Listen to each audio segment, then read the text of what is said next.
వెస్టిండీస్తో 3 వన్డేల సిరీస్ను ఇంగ్లాండ్ విజయంతో ఆరంభించింది. గురువారం ఎడ్జ్బాస్టన్ వేదికగా తొలి వన్డేలో 238 పరుగుల తేడాతో వెస్టిండీస్ను ఇంగ్లాండ్ చిత్తు చేసింది. ఈ మ్యాచ్లో ముందుగా బ్యాటింగ్ చేసిన ఇంగ్లాండ్ నిర్ణీత 50 ఓవర్లలో 8 వికెట్లకు 400 పరుగులు చేసింది.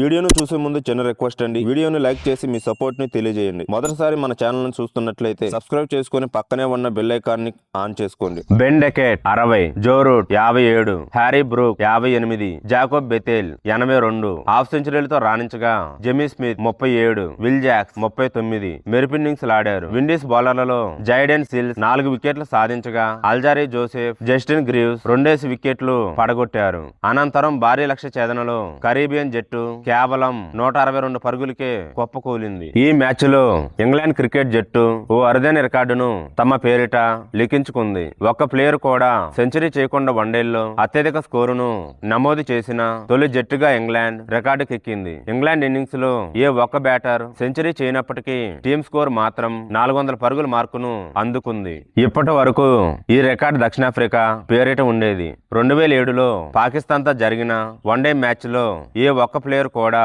సెంచరీ చేయకుండా సౌత్ ఆఫ్రికా 392 పరుగులు చేసింది. తాజా మ్యాచ్ తో సఫారీలా ఆల్ టైమ్ రికార్డును ఇంగ్లీష్ జట్టు బ్రేక్ చేసింది. అదే విధంగా వన్డే క్రికెట్ చరిత్రలోనే ఒకే ఇన్నింగ్స్ లో 7 బ్యాటర్లు 30+ రన్స్ చేయడం కూడా ఇదే తొలిసారి.